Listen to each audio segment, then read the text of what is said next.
Hello and welcome to the Bowlers Union wrap up. We're live. Keith is in the Chris Wope suite at Edgbaston and I'm in my dodgy basement. Hope you're all well. Okay, well, oh God, I got a cough. It's one of those, when you speak and you haven't spoken properly in the morning and you don't know where you're at. Yep. Okay, so essentially we didn't do one yesterday, but it's the end of day two. England have finished up 2-13 for 8. I have to say, I was a bit gutted again waking up this morning because I really thought at the end of yesterday's play, I thought England had done quite well to be in the position they were in. Yes, but we don't really know much about a wicket till both teams have batted and bowled on it, which we've seen today. So either the bowling was better or the batting was better for Australia. Which one was it? Yeah. Well, that's a good point. I mean, going back to the start of the game, a little bit of team selection news, I suppose. The omission of Bashir. So obviously, Tong in for your man Atkinson, Yep. which I think we called that, right? We called a change of some type. Did you think it would be Atkinson or do you think it would have been Cars? I thought it was going to be Course. I thought they were just going to give him a bit of a rest, to be honest. But they changed something. But yeah, not probably what they want. No. At the moment. No. What did you make of no Bashir? How do you feel with that one?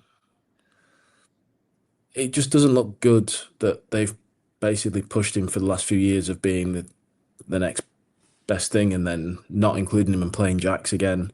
But it almost looks as though they're happy to go with Jacks and if need be a bit of Root maybe. If it comes to it, rather than Bashir. So he's left in a bit of a sticky spot, unfortunately. Yeah, no, it is interesting. It is interesting, isn't it? Like you say, I think the history behind it is the kind of thing. He's been backed heavily and then not to feature. We did talk on a previous podcast about the fact that maybe this was a way that Bethel comes in and that they'd have slow left arm from Bethel through leaving out Pope and Will Jacks, which obviously that didn't happen. Although we'll get to England's dismissals today, but Pope's chip line second ball to mid wicket and got out for not very many. So things aren't looking particularly great for him, I suppose, moving forward. On the Australian front, Khawaja back in, although batting at 4. You know what I mean? Just to mix it up. 80 odd. Yeah, fair play to him, to be honest, because he must be feeling a little bit under the pump, I'd have thought. Yeah, you'd think so. He's always been in and out, hasn't he? Well, pressure on him to actually do well, and he's done pretty decent there, to be fair to him. What I'm annoyed at a little bit is that Australia haven't had a full strength team and they just keep dominating. I know. They keep dominating. I mean, like I think genuinely before the series started, we picked our best side, didn't we? Out of the best combined side, and I genuinely felt really happy with England on paper. I was like, you know what, yeah. Which in my head then, if we're right, which I think a lot of people would agree, England on paper do look strong, and Australia had a few injuries, and like you say, they haven't had their full strength team. It goes to show that there's some tactical shortcomings, I think. I mean, it couldn't be any clearer for people to see, to be honest. I want your take on this because I was watching it the other night and it frustrated me. So Archer opened up, brilliant. We'll get onto him properly. So Cars. So we mentioned we thought Cars might miss out for Tong. But anyway, so Cars has given the new ball. And his stock ball was round the wicket, in swing to left-handers. It was doing my head in. I mean, I really believe in just making the decisions correct in the first place, irrespective of talent. Make the right call. I don't get me wrong; it's a useful delivery, I think, as a variation. But I just really don't see that's your stock ball at all. Because if it swings, it's missing leg, and if they move, they get outside the line. So essentially, you take out LB. Yeah. I find it really frustrating. You're not the only person to ask me that, because it's kind of it's a bit of a left-hander's wet dream. Round the wicket, swinging it back in. I feel not many Well, wait, are you lefties. talking from a batting point of view? Are you? Yeah, not many left-handed batters miss out on that delivery. Right. And I'm trying to understand if the analysis picks something up and that's a weak spot, and he maybe, of course, hasn't executed the line and length, or if it was just kind of come around the wicket and he's not been able to utilize the skill he's needed there, because you want to be getting the ball to go away from around the wicket to a left-hander. Mate, it's 100%. It's so frustrating when you're round the wicket to a left-hander. The angle works for you, so you want to hold it up and move it away with the angle in. You don't need to angle it in and then swing it even further in. It's mind-boggling, and it really bothers me that an international player is kind of making that mistake. Do you know what I mean? That's what. And also, if it is analysis, again, that's why provide the data. Let the coaches and the players interpret it, who've got the cricket nous to then do something about it. Because that wound me up. I think in the first over, he got clipped for 4 behind square leg, and it was just like, like, what do you expect? And then obviously he adjusted his line, got cut a few times. It was quite hard to watch. So sorry, little rant there about that. Jofra, brilliant. Yeah. Just basically shut up to all the people who. Yeah.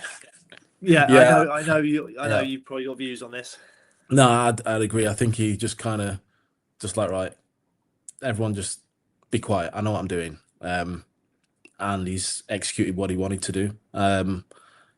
That will probably leave people off his back for a little bit, but it'll come back round to him unless he bowls that way every time. And unless he bowls that way with good figures, or he bowls 150 clicks every delivery. So it is what it is. He's just going to get on with it.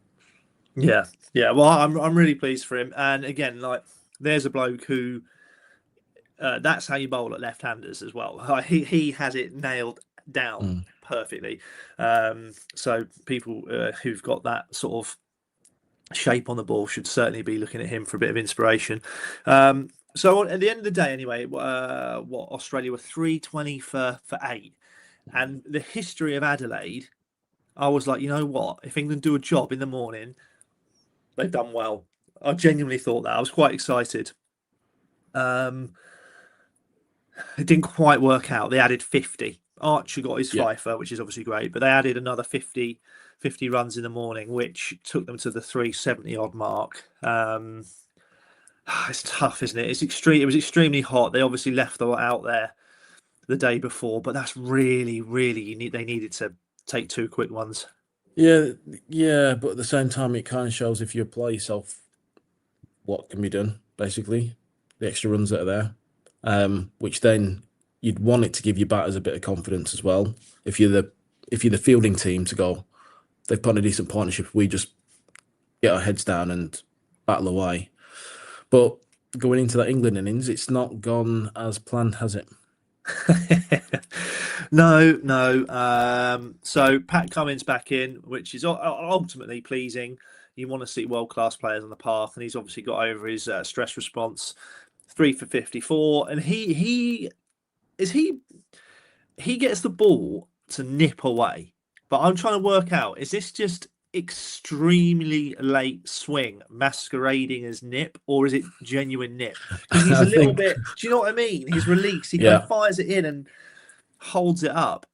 I think it is nip, but it's just the seam position is not what I'd expect it to be to see it nip. It kind of is angled in a little bit more, it seems, but it just hits the pitch the right way and finds the outside edge of people's bats, basically. Yeah, I mean, he's a brilliant bowler, and to be fair, his two nick offs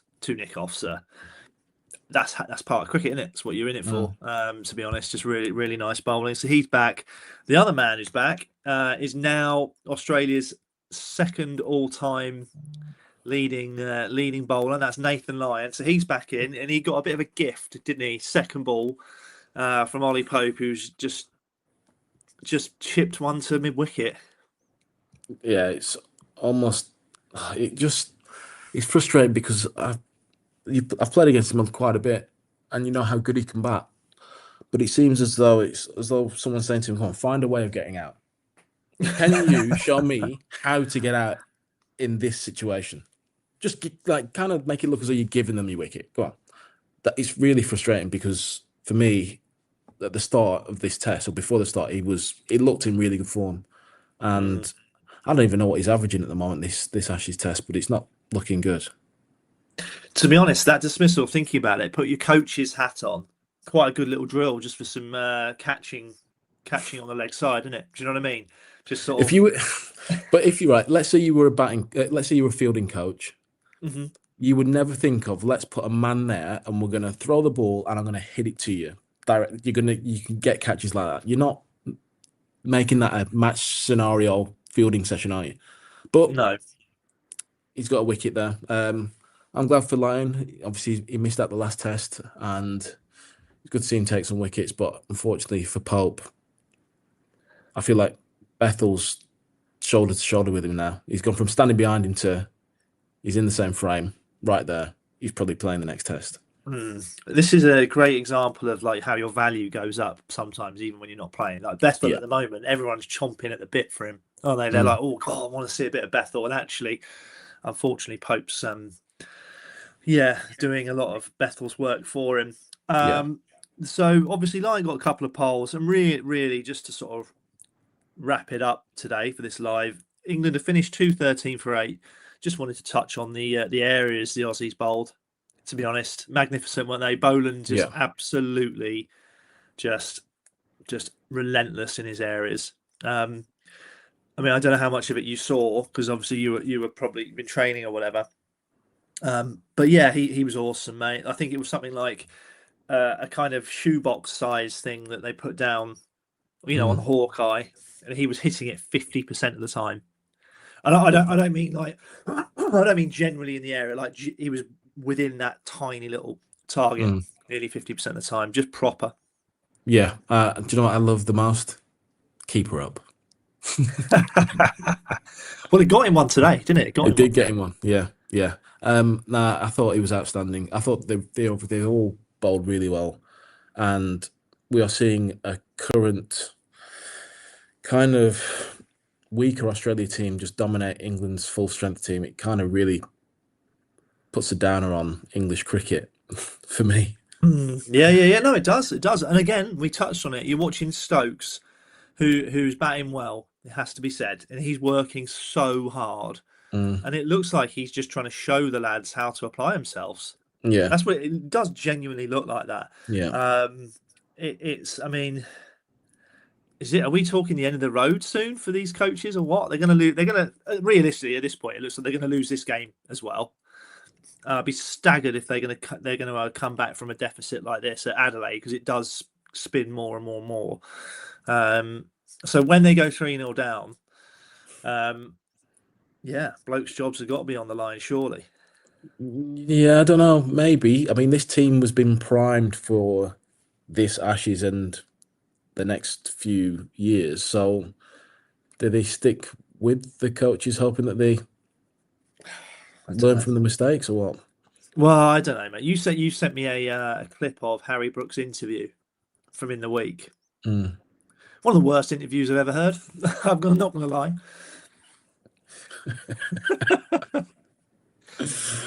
Yeah, it was disappointing, to be honest. Listening to it, I'm just there thinking, just stupid. I mean, that sounds harsh, but like, it didn't make sense. He regretted the shots, but then he said he didn't regret them. It was just a weird interview, I thought. But he's obviously the vice captain. So, it's like, where are you going from there? Interesting. Who's Rob Key's boss? Someone. I'm not sure. Do you know what I mean? Because surely that comes into question, surely. Yeah. No, I'd heard someone mention that to me. Like, is he under pressure here if this goes wrong? Well, he's made quite a lot of grandiose statements about how county cricket's rubbish and how we all need to bowl with kookaburras and all of these things. And it's like, yeah, I don't know. Yeah, I mean, yeah. To be fair, the only thing he can do is double down on that and saying this is why we need to do more kookaburra. But that's not the case because those guys didn't play any kookaburra stuff that are playing in the Ashes. So yeah, there's got to be a lot of looking in the mirror and asking themselves if they're doing the best they can, even your Rob Keys. Yeah, 100%. I'm just having a quick look to see who England's summer schedule is against in terms of Test cricket. So in the summer, England will be playing New Zealand and Pakistan in Test matches. So it's one of those where you're like, if they don't do anything about it, well, England, chances are England are going to do well in those two series. You'd have thought.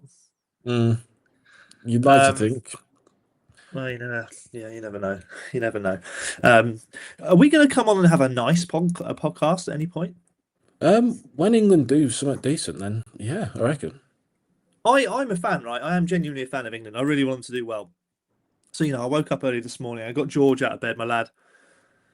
We watched a little bit. We were couldn't comprehend what the score was really, because historically Adelaide, like I said, is really flat. He went back to bed after about an hour. And it was like, yeah, I think I'm going to go back to bed. I was sort of like, you know what, I don't blame you, to be totally honest. I mean, moving forward, 213 for 8. Arch is looking decent. Stokes is in.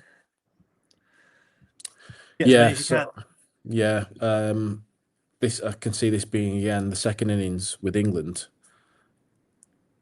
We're going to need to see Joff bowling as fast as he can, basically to try and make something happen, and then who else follows it up? Don't know. Stokes will be trying his heart out as he always does, but is it going to be enough? Don't know. I think Jacks will have a big role because I know Stokes was cramping and stuff, wasn't he, while he was batting and things. So Stokes is going to be fairly goosed. So I'm not sure he's going to be up for bowling loads of overs. You know what I mean? So yeah, we'll see. Someone's made me chuckle in a comment there. Makes sense. You blokes need a union. Yes, we do. We do, absolutely. Right. Anyway, we'll wrap it up there. Thanks for tuning in. And obviously, if you're listening live, and if you're not listening live, then you'll catch it whenever you do on your podcast provider. So take it easy, everyone. See ya. Cheers, guys.